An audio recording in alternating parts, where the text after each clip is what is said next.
Yeah. I swear, please. Councillor Bennett, we need you at the table. Councillor Bennett has volunteered to work the cameras. He has some experience in All at once. Just showed up.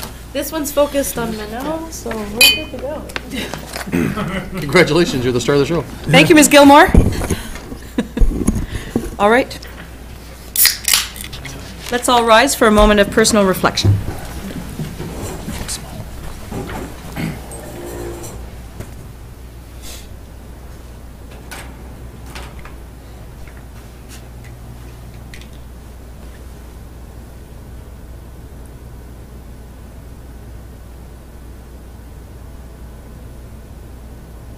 Thank you. Can I ask Councillor Sid Gardner to lead us in the national anthem?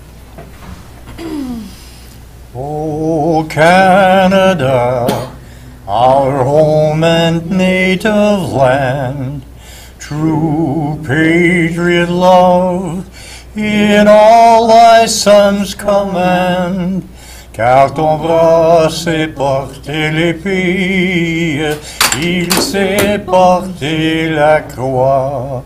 Son histoire est une épopée des plus brillants exploits. God keep our land glorious and free. O Canada, we stand on guard for thee. O Canada, we stand on guard for thee. Thank you, Councillor Gardner. Yeah, well, that's We acknowledge that we are gathering on the traditional territory of the Mohawk people of Akwesasne. Roll call. Mayor Bernadette Clément. Présente. Councillors Claude McIntosh. Elaine McDonald. Present. Sid Gardner. Here. Dean Hollingsworth. present. Caroline Hébert. Présente. Councillors Maurice Dupel and Glenn Grant have called in their regrets. Councillors Todd Bennett. Present. Justin Towndale. Present. And Éric Bergeron. Here. Merci. Any additions, deletions, or amendments? I have two, Madam Mayor. Go ahead. And that is the addition of bylaw 2019-014, a bylaw to enter into a short-term lease agreement with the Cornwall Square for the Heritage Fair display. And that would render our confirming bylaw number 2019-15. Thank you. Adoption of the agenda. Councillor Elaine McDonald, Councillor Claude McIntosh. All in favor? Any disclosure of interest? Thank you. We'll now go into Committee of the Whole. I need a motion. Councillor Todd Bennett, seconded by Councillor Towndale. All in favor? Thank you. I always get stuck at general consent. We need a motion there? No. No, okay. Thank you. Adoption of the minutes. January 28, 2019, City Council meeting minutes. Councillor Elaine McDonald, seconded by Councillor Todd Bennett. Any discussion? All in favor? Merci. First presentation. Only presentation. Our presentation this evening is the Community Safety and Well-Being, and we have with us this evening Staff Sergeant David Michaud and Carmen Cousineau, Project Coordinator. Welcome. Thank you. I'd like to start by turning it over to Madam CAO to do an introduction, and then we'll turn over to our guests. Thank you, Madam Mayor. So I would just like to let Council know that over the last couple of months, I've had discussions with certainly the Chief and the Deputy Chief of Police to talk about this Community Safety and Wellbeing Plan. And if I could just get you to move to the next slide. In 20, so as of January the 1st, 2019, we are mandated to adopt a Community Safety and Wellbeing Plan, and it should be put in place or adopted by Council by the end of December in 2020. So as part of, as part of these changes, municipalities are really required to work towards getting the plan in place. So this evening, you have Sergeant Michaud and Mrs. Kuzno present to make a presentation. It's a plan that I think will require engagement not only from the municipality, but also from many groups within the community. But I wanted to just introduce the subject matter. It is a responsibility for the municipality. The plan will be, later when it's completed, will be brought back to council. And so with that, I think I'm going to hand it over to Mrs. Kuzno. Thank you. So the goal, as presented by the Ontario government, is to achieve a state of sustainable community where everyone is safe, has a sense of belonging, access to services where individuals and families are able to meet their needs, education, health care, food, housing, income, social and cultural expression. To me, that means getting the right services to the right people at the right time, and that will give people a sense of belonging in the community. So the requirements, the plan is very prescriptive. The government has issued a document, a framework that we're working with, and it must identify local priority risk factors specific to the City of Cornwall. And that's based on community consultations with different groups, different people, different ages, different social economic levels, and multiple sources of data. Statistics Canada, of course, and I'm hoping that the Social Development Council Vibrant Community survey that they undertook in the last several months, all of those data that people have collected in different areas will be put together towards the plan. So once we identify the risks, then we have to identify evidence-based sources and programs and strategies to address those risks. Risk could be housing, so if we have a shortage of housing for seniors, if we have educational gaps, if we have mental health facilities that are waiting lists are, very unreasonable. So once the risks are identified, we have to identify the programs and strategies to address them and have measurable outcomes. It can't say just, oh yes, we've addressed it without showing and providing evidence that we've addressed it. So very similar to our past where we did the senior-friendly program where we undertook consultation with over 600 seniors in the community, identify their needs, and then it's an ongoing process once the plan is developed. The plan is not the end, it's the beginning. So that's what we're hoping to do together. As the CAO Maureen Adams mentioned, it's a municipal responsibility. So one of the things is to establish an advisory committee, and that's quite prescribed. That advisory committee has to be from municipal council, police services, social services, mental health, children's programs, residential. There's a whole list actually in the framework of partners that are required at the table.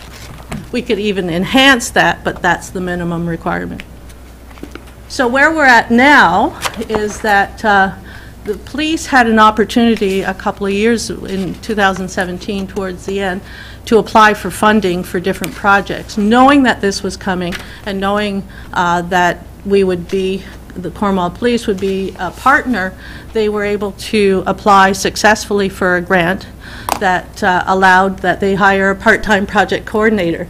And they also assigned an internal police resource, which is my tag team partner, Staff Sergeant Dave Michaud. So we'll be working on this project together to support the municipality and the whole community. As I mentioned, the province has developed the framework of which we will be working from. I've ordered quite a few copies of this, so the advisory committee will get this, and I'd be happy to share it with any members of municipal council. It's available online. It's a 75-page document. So that's kind of our marching orders, as we say.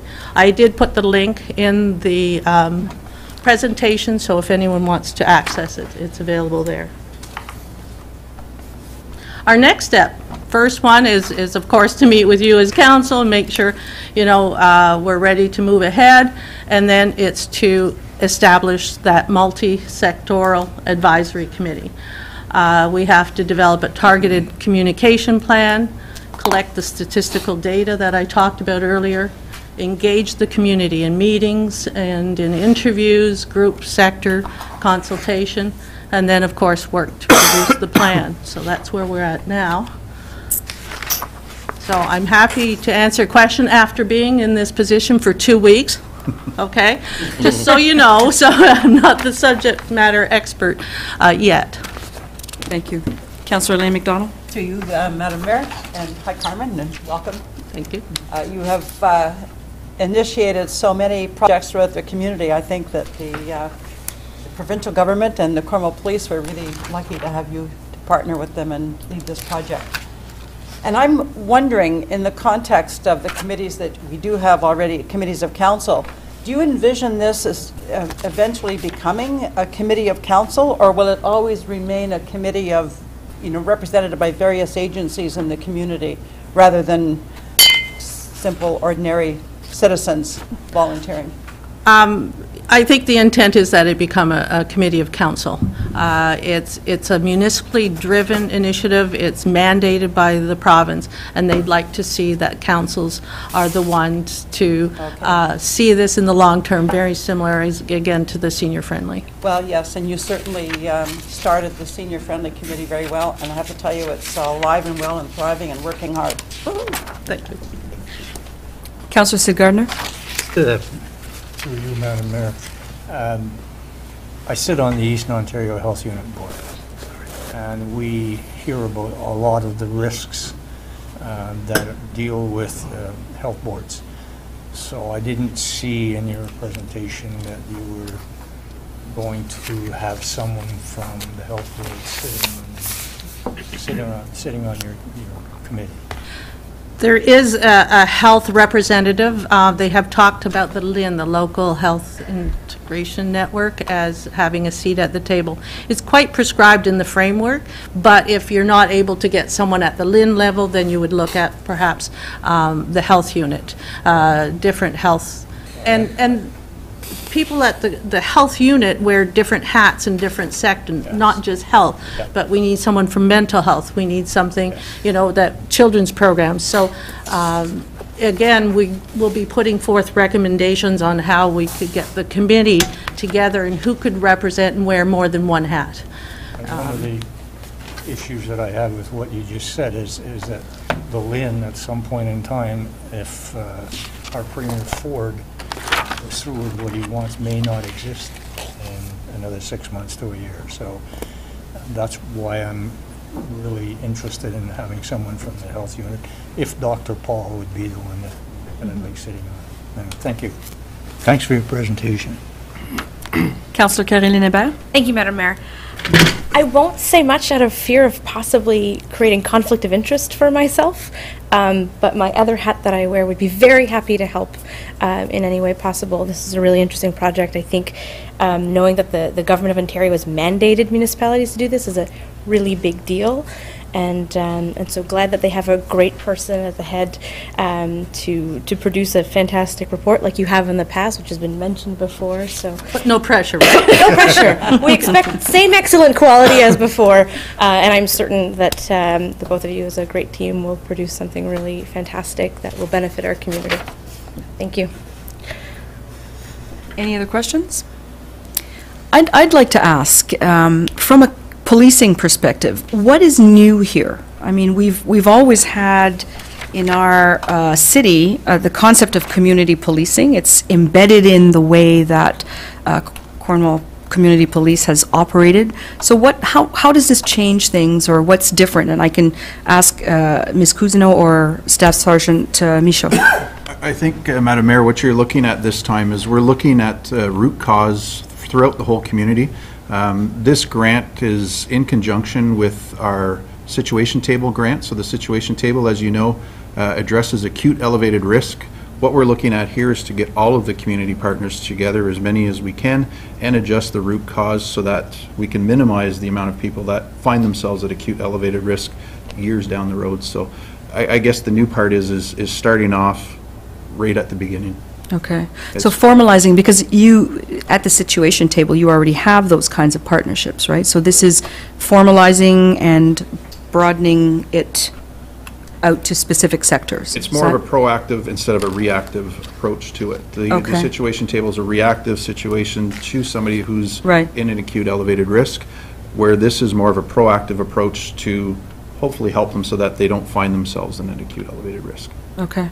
It is Thank- quite possible that the advisory committee of the situation table become a core root Okay. of our new advisory. What we don't want to do is recreate if we don't have to. There are many multi-sectoral committees existing, so people's time pretty tight with their schedules, so we're going to try to see how we could best fit and meet everybody's mandate at the same time. Right.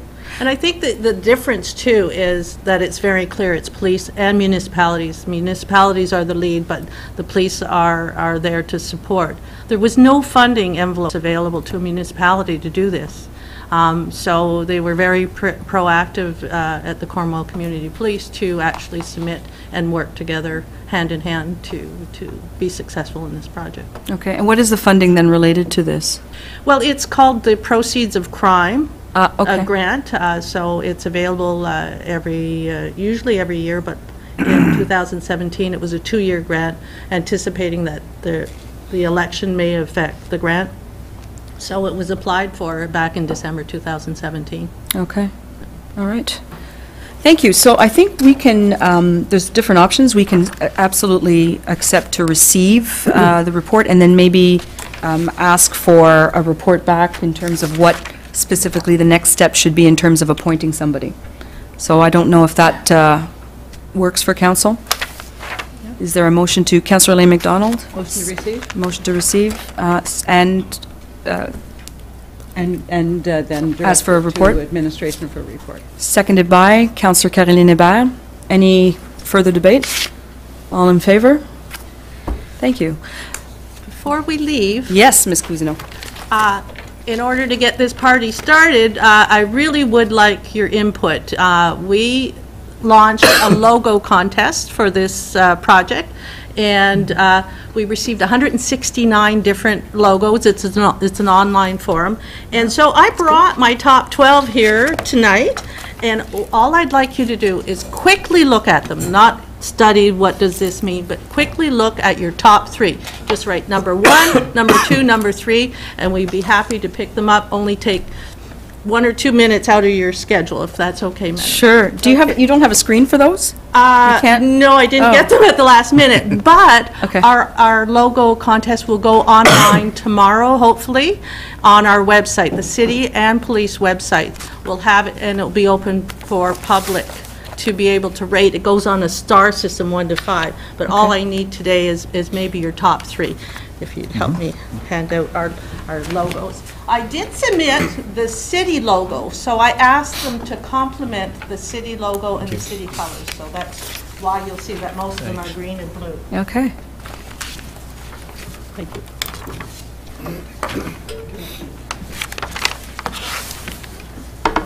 Thank you. You folks are going to help us out too? Thank you. That's great. Any help? Carmen?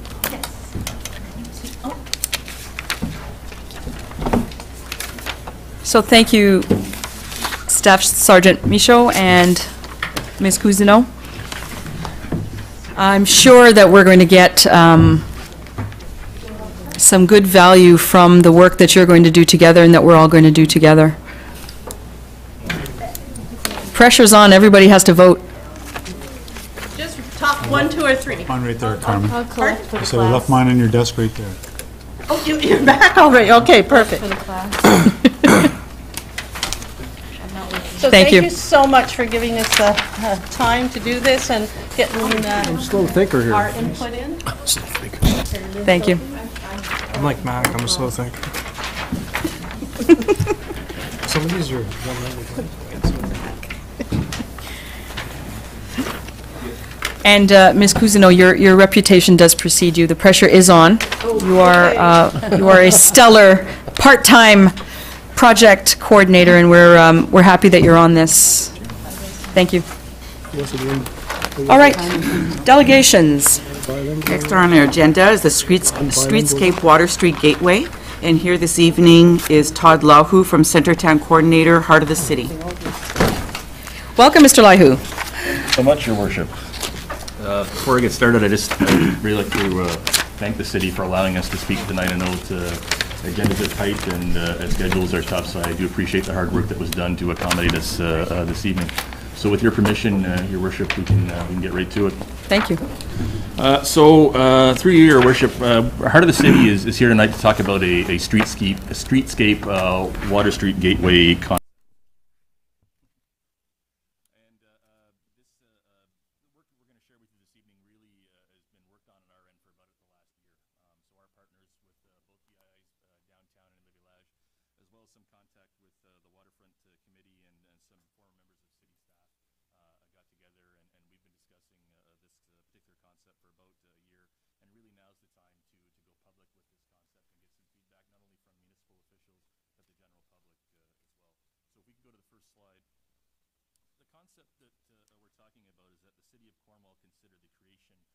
Some gateway features at the corner of Water Street and Brookdale Avenue that will welcome U.S. travelers to city and direct traffic to the waterfront and our two small business districts, those being Le Village and the downtown. And we're also talking about an associated banner project that will help denote this district for visitors and area residents alike. And really, we're talking about a stretch of Water Street from the Brookdale intersection to approximately Amelia Street. So we can go to the next slide.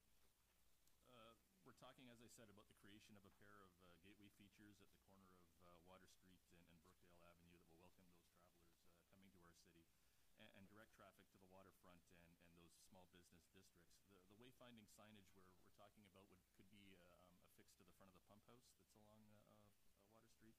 And we're talking about creating some additional greenery in front of the pump house as well. So we really want to create a focal point as individuals are coming to that intersection, whether they're coming north off of the bridge or south on Brookdale, that they'll see something that will catch their eye and direct them to that part of our city.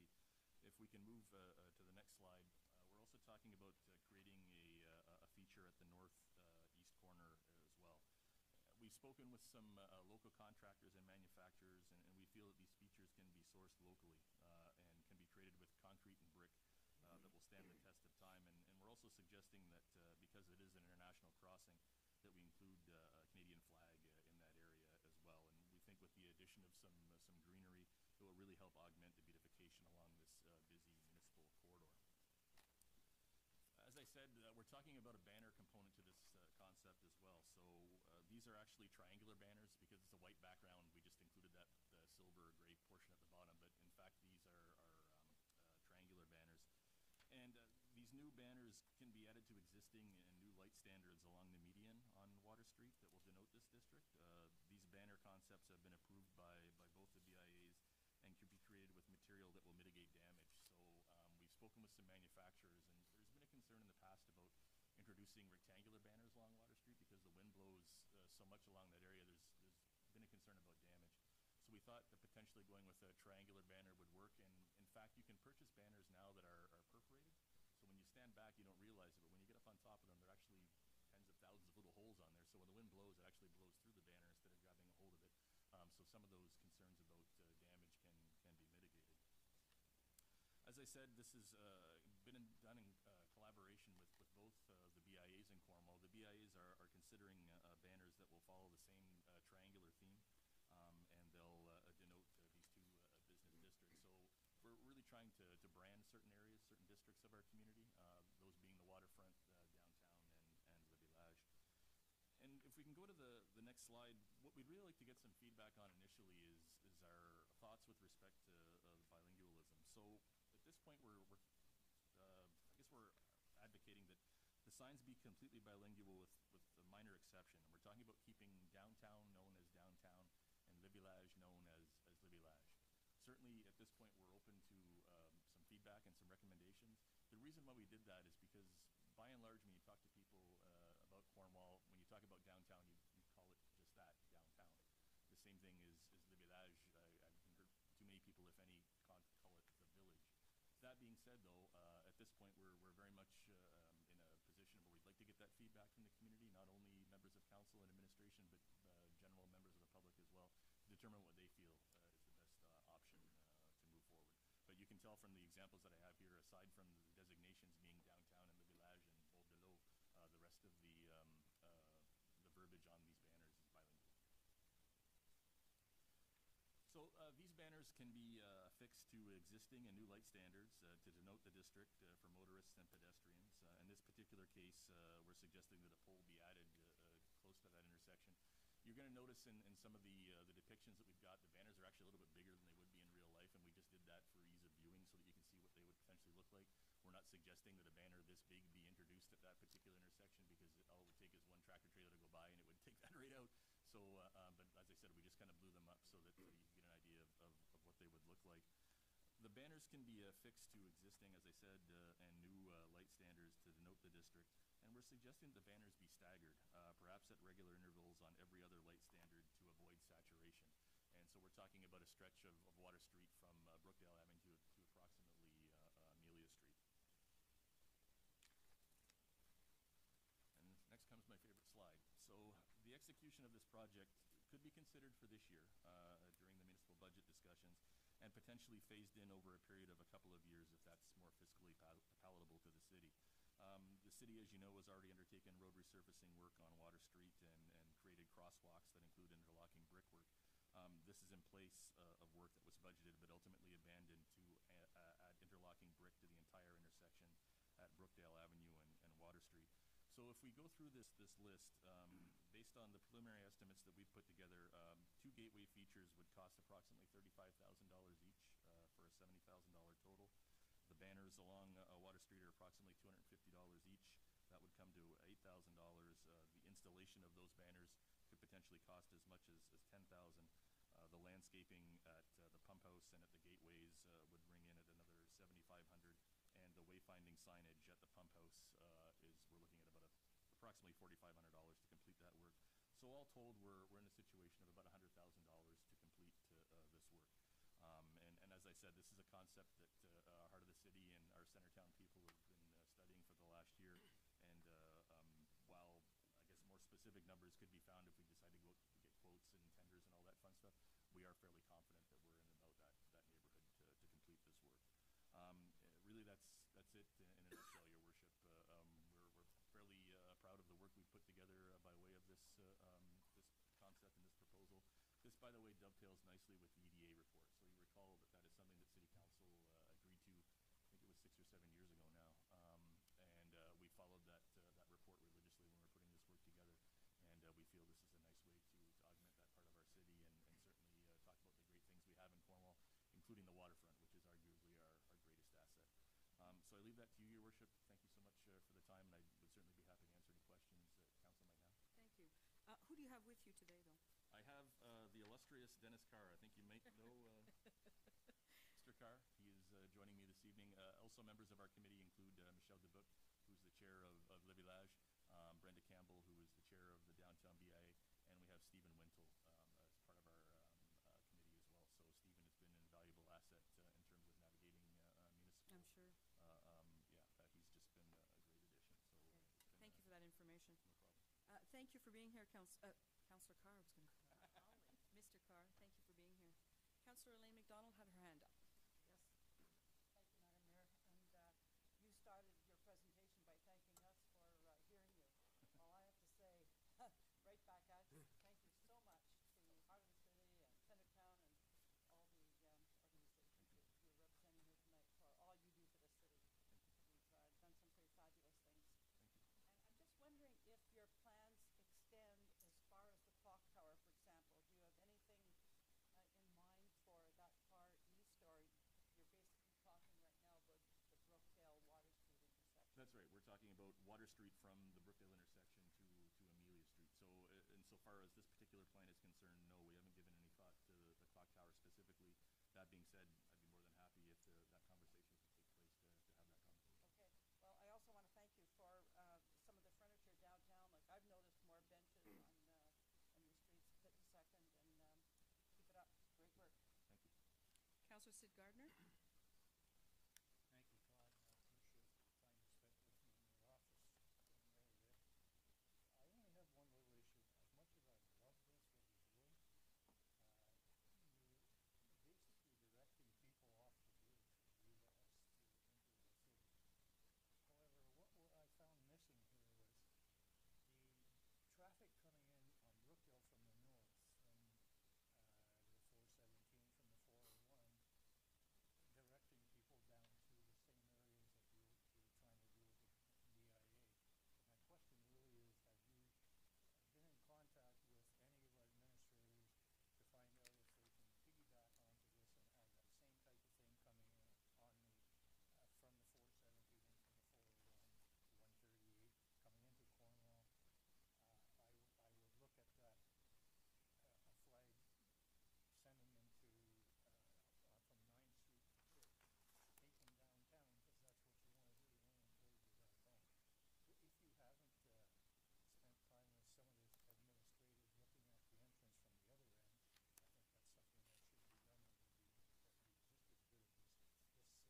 Bergeron.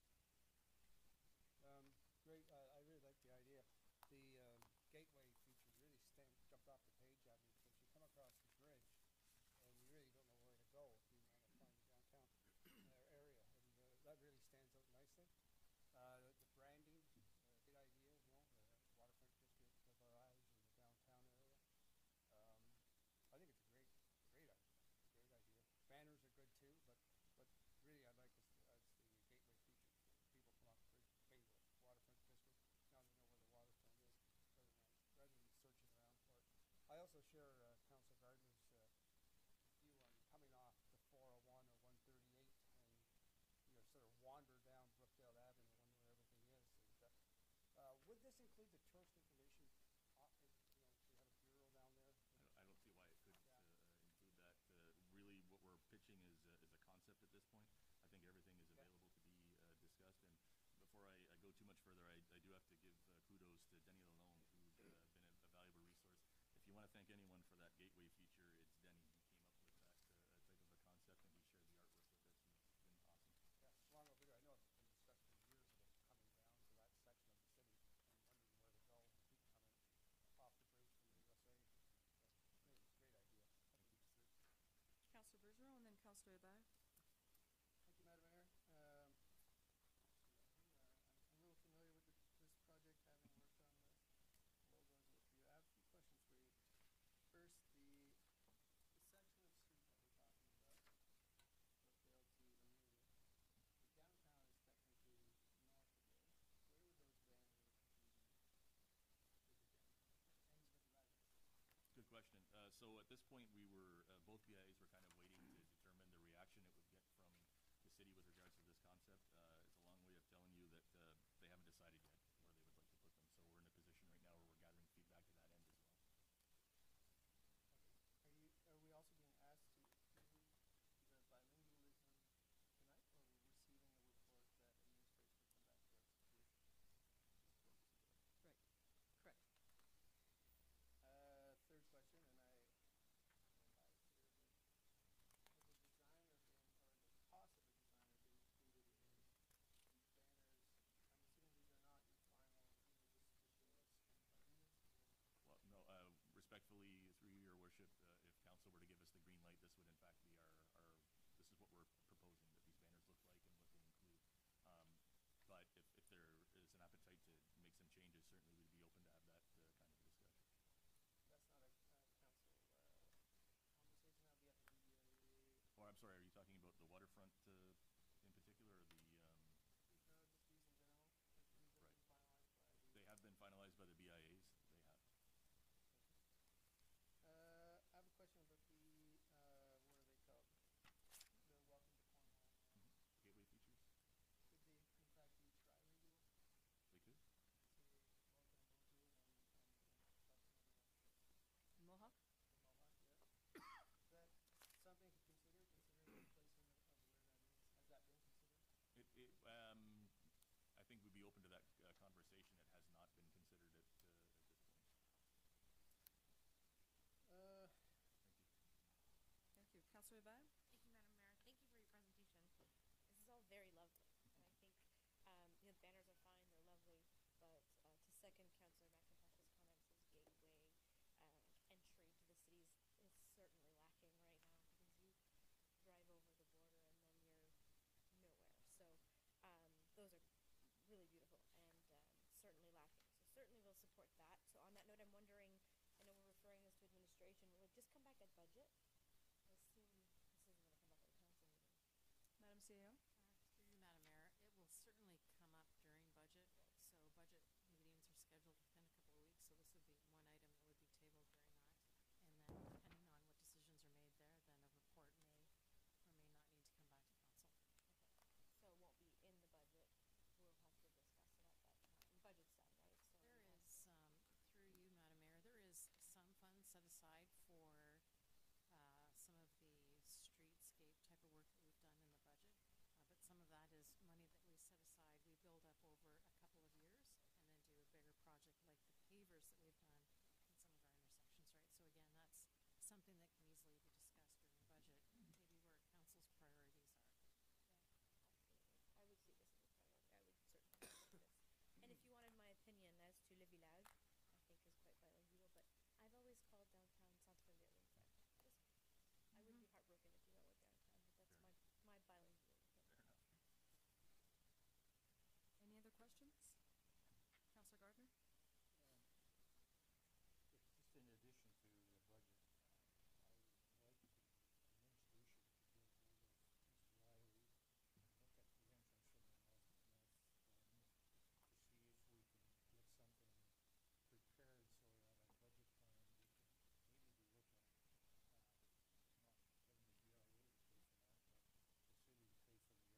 conversation or meetings that the city deems fit at this point. Anything we can do to proceed with this concept and this idea, I'd be most receptive to. I think tourism would be the place to go. Fair enough. I have a couple of questions. So we just talked about the budget. You may know that we're going to go into that process at the very end of February. And I'm just wondering, I mean, you use the words fiscally palatable. So I'm just wondering if the, if the council wanted to have a discussion about how to put this in, if it could be all of it or it could be phased in. So what would a phase-in look like specifically? Just off the top of my head, well, I shouldn't say off the top of my head, we've had these discussions. Perhaps next year or this year, there's an appetite to complete the banner component of this project and get that out of the way first. Or perhaps this year, we focus on the gateway features and get that done and do the banners in 2020. That's the type of phase-in I think we're talking about. So either the gateway or all of the banners? That's right. Or you could, we've got some greenery that we're talking about and some wayfinding signage. I think you can break that down into as many components as is physically palatable for the city. You could choose to do everything in one shot or phase it in over a period of years and get this work done. We're at a point right now from our perspective that we think we've massaged this and worked with this as much as we can. Now we need to determine what kind of feedback we get from the city and our residents as well to determine what they would like in those locations. Okay, that feeds into my next question because you raised the issue of bilingualism, and I heard Councillor Hébert's comments about Le Centre-Ville, and I understand that. But you said that you might want to get feedback from the public. So do you have an engagement process that's underway right now around this? So the engagement process starts tonight. Okay. We've been out on the TV cameras. We're having these conversations. I've had some preliminary discussions with Emma Meldon to talk about perhaps having some space dedicated at the complex so we can have an open house and show off some of these slides and get some feedback to that end. Those have been very preliminary conversations. We haven't set any dates or anything like that. And before we kind of went public with things, we wanted to get some feedback from City Council to determine are we going down the right road. I don't want to read too much into this conversation, but I think we are kind of headed down that road. So I think the next step is, as I said, to get some feedback from the public and determine if they're happy with these concepts and what, if anything, they'd like to see change. Mm-hmm. Sounds good. So the budget's in a couple of weeks. If you have results from the engagement or the survey that you could share with council during our budget deliberations, that would be helpful as well. Very good. Right. Any further questions? Oh, Councillor Bennett. Did I miss you earlier? No, you didn't. Okay. I just thought of one while you were. Go ahead. To you, Madam Mayor. As the Waterfront Committee looked at the one better you have for the waterfront in Waterloo, and I love this project through and through. I think it's a really good idea. The one thing I do like, I think above anything else, is the wayfinding signage. Now, there's been conversations about doing more of that through Lamoureux Park, on the bike path, directing people to different. Is that project on a back burner? Is it still something that's on the front burner? When can we expect to see maybe something about that? Sure. Through you, Your Worship. So you'll recall that Michelle Dubuc and I came here approximately a year and a half ago to talk about some directional signage in Lamoureux Park. So that signage has been designed. It's been shared with administration.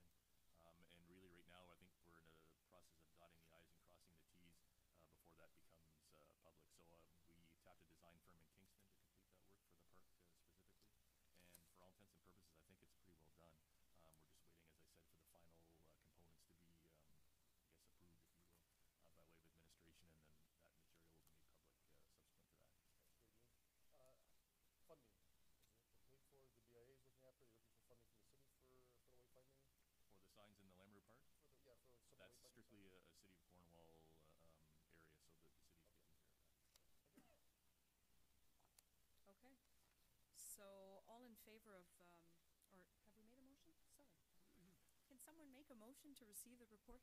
Councillor Hébert and Councillor Gardner. Any further debate? All in favor?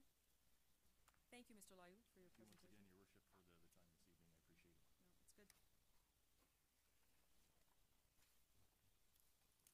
Next item, Madam Clerk. Consent item 1, capital project, loan request from Downtown Business Improvement Association for street lighting on 5th Street. The action recommended is that council refer this matter to administration for a report. Councillor Towndale, seconded by Councillor Bennett. Any discussion on this? All in favor? We have no resolutions, and we have business reports. Under communication, our first item is the corporate policy, pregnancy and parental leave for members of council. The action recommended is that council adopt this corporate policy, pregnancy and parental leave for members of council. Councillor Hébert, Councillor Elaine McDonald, debate? Councillor McIntosh has a quizzical look, so I will turn to him.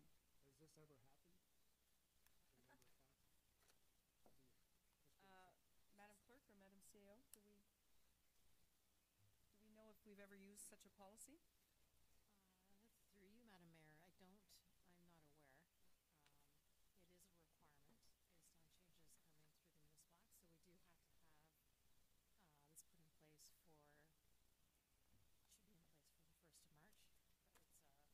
But it's part of that long list of changes for municipalities to adopt for policies for council. It's just that, I believe current policy allows a member of council to be absent for at least 6 months, as long as council agrees, saying it's enormous. Right. So that doesn't cover this? So I think the difference within this policy is that I don't believe that council's approval is required.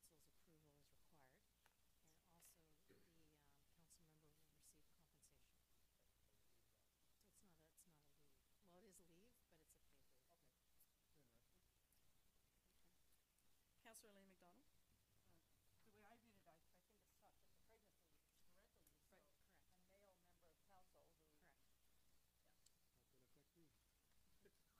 That could affect me. I don't think we need personal comments from every single councillor on their plans to use or not use this policy. I did have a question though. So why is this different from the federal parental leave so it's very uniquely municipal, this?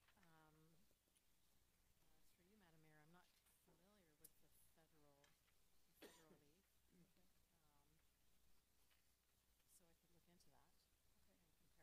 We could look into that and compare it. I'm just wondering where you got this precedent from. Like, is it what all the municipalities are using? This is very prescribed through the municipal act. So it's written by the province? Correct. We're taking it right from. Are we taking it right from the? If I may, Madam Mayor. Go ahead. It was just researching what other municipalities have done so far.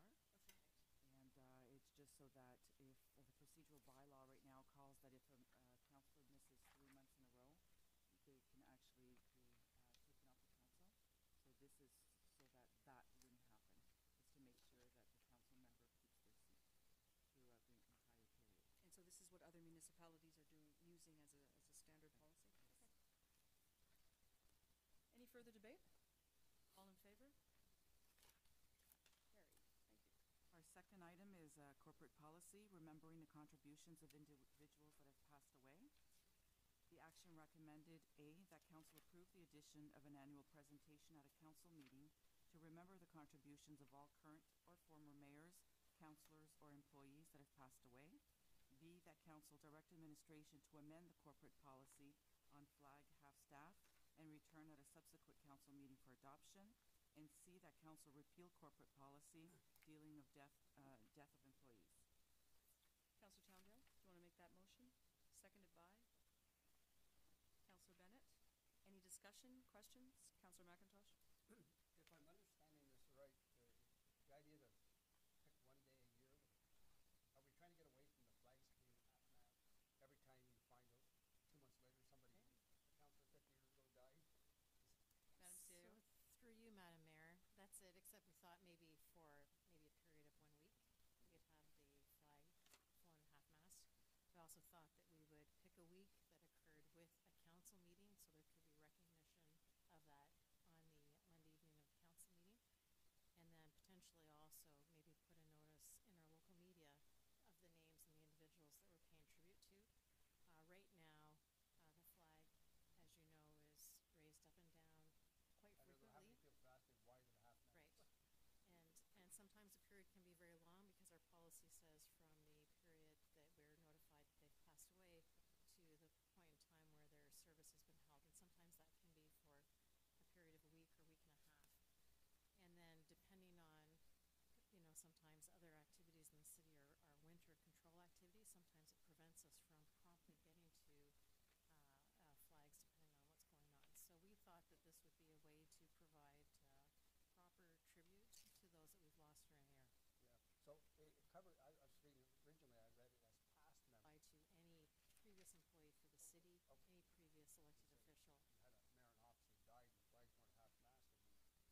don't hear about it in time, and somebody gets missed along the way, this policy may do that, because then you can sort of have time to gather your thoughts and make sure you have a complete list so that you're not forgetting anybody.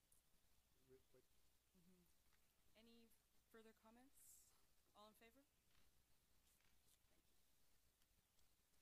Our next item is an amendment to the procedural bylaw, electronic participation by council, local board, or committee members at meetings open to the public. There are 4 recommendations. The first one is to receive the report. The second is to provide direction as to the prospect of electronic participation by council, local boards, or committee members at meetings open to the public.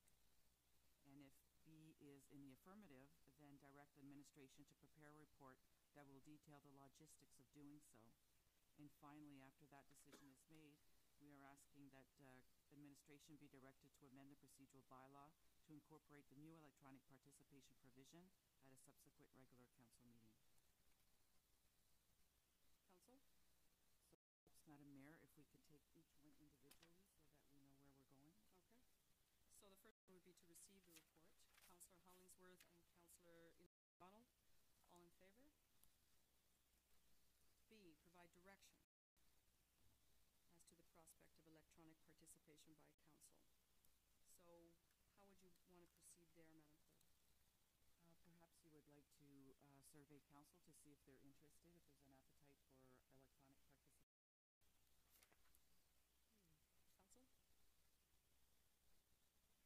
Councillor Bennett? Well, I'm going to ask him if he has a motion. Yeah, I would like to make a motion for electronic participation. Seconded? Able to participate in a meeting, you can't physically be there. I think it's got some merits, especially when the member may not be able to go physically to a meeting, has something valuable to contribute to that meeting. My only question is, why would we not consider that person in quorum? If you're sitting right there on the screen and you're participating in a meeting and you can vote, I'm assuming, why would that not be quorum? Madam CEO or Madam Clerk, do you have any Well, comment? through you, Madam Mayor, I think the comment that you just said may just be that you are listening into the meeting and giving some input. The idea would be not to form quorum, because if 12 or 11 people are calling from home and there's no one here, so you don't have the physical attendance, and then perhaps you want to limit that participation to a certain amount of members so that you do have quorum here, and perhaps you don't allow them to vote. Okay. It just, again, to me, if you're time to participate via a computer or whatever, and basically FaceTime the meeting, I don't understand why you wouldn't be allowed to vote.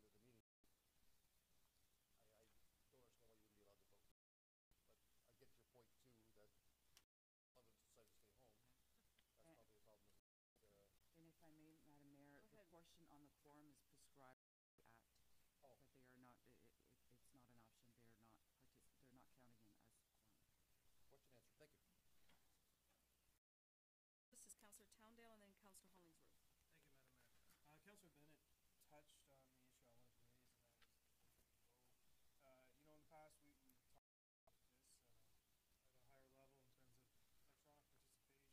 we've talked about this at a higher level in terms of electronic participation, whether we can allow it or not.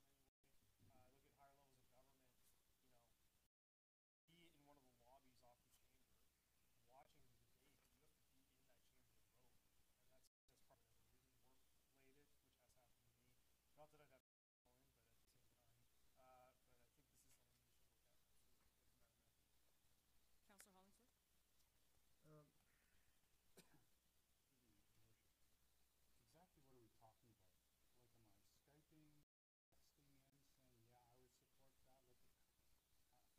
Like, forgive me, but it seems a bit vague to me. Maybe I just don't understand. No, you're on the right track, Councillor. If it's electronic participation, will come in the next report. We'll survey other municipalities and see how they're doing it, what they're allowing, what they're not allowing, the amount of councillors that are allowed to participate electronically. So along those lines. So, conceivably, if we said, yeah, electronic, say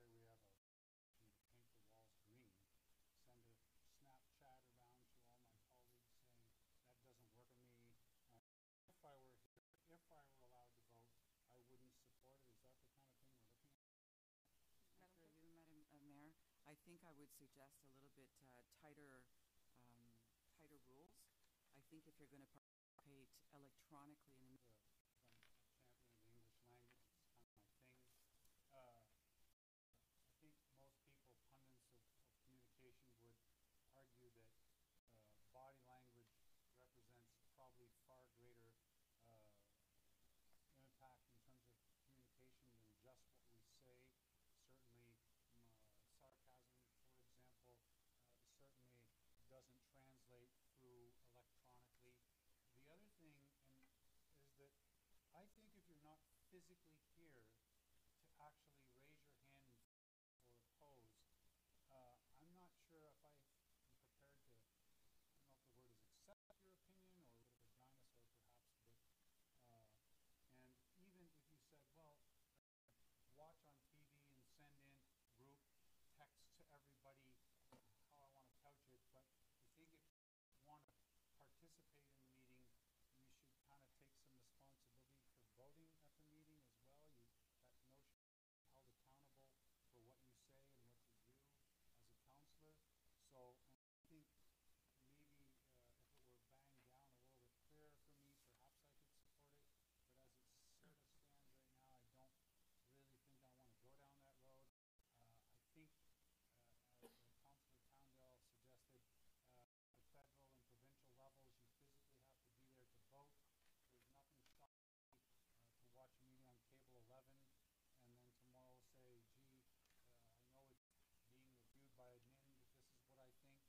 So it's not as though we're like on an island. If you're voting, you have to be here. So I don't think I can support as it's currently configured. Perhaps down the road, maybe a little more clarity, but not as it is right now. Thank you. Well, you'll certainly have that opportunity. Likely have that. Reservations about this. When it comes to texting, how would you know who's sending the text? Well, yeah. That'd be the first problem with that one. I sat on a committee that operated like that. There was a member who couldn't make it to the meeting, so we hooked up a telephone speaker system, whatever, and he would communicate from his office and wherever it was. To participate. It was a strange thing because you'd have to go, Johnny, you still there? You know, like you didn't know if the guy was still on the other end or not. And he was able to vote. Are we saying that you can't vote? Madam Clerk?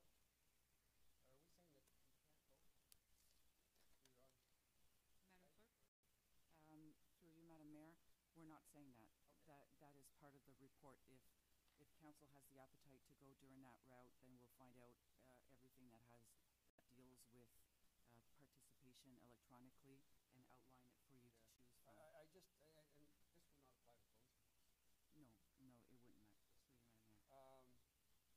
Yeah, it's hard to know if the person's really participating. You know, as I said, he could be wandering off, cooking, making a where the meeting's going on. And you don't know what's going on.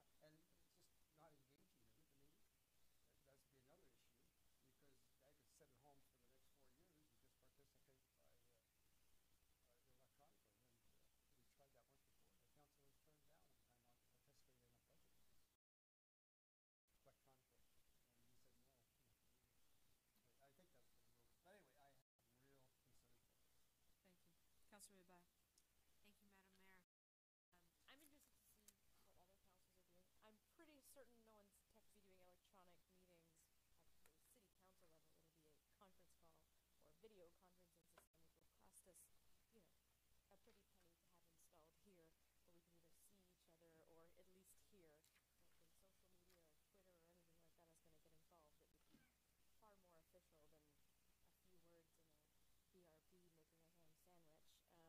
Of course, encourage folks to not just sit at home and of course, making sure that there are good options, like I mentioned. And you had suggested that there would be more information coming from how we would do this. So you've already received the report. Now it's to direct administration to come back with a report exploring and giving more detail around the electronic. That I can vote in favor of. I won't understand until I find out how we can do this, and if we can do this legally and simply. I await the report back. So So we're going with, the motion would be, Here is, the next motion will be just to direct us to prepare that report. whether, okay. Okay, so we're not saying do it, we're saying give us a report and we'll If have you're further debate. interested in finding more about it, yes. Okay. Any further comment? Councilor McDonald? I haven't commented because I was waiting for the vote. Are we going to vote on this, or was that polling of us? We're going to vote. Yes, so did you want to speak? Okay. And I'll just add my 2 cents. I think that watch our meetings online, but when they come and sit in chambers, in the audience, it's a very different experience, right? So whenever you're in person, you can, change impressions, their exchange of looks. So I understand about the in-person impact, but I also feel like we should explore this. A question, I think, of accessibility as well sometimes, depending on a person's ability or not to attend a meeting for whatever reason. So I certainly am going to be in favor of exploring this further. So I'll call the vote. All in favor?